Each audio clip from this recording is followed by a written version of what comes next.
The Mobile Police Department is renewing its accreditation. It ensures law enforcement agencies are held accountable and are following best practices. NBC 15's Jaysha Patel found out how you can chime in with your opinion during the assessment next week. Last year in a reality check, we told you the Mobile Police Department was the only agency out of more than 50 law enforcement agencies in our viewing area that was accredited. It's held that distinction since 1994.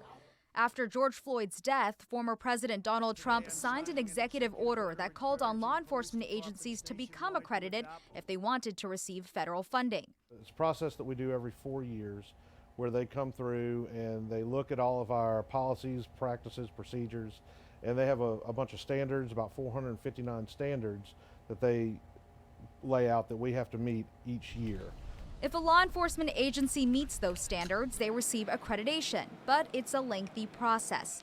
Some of the standards include how they use force and how officers are trained.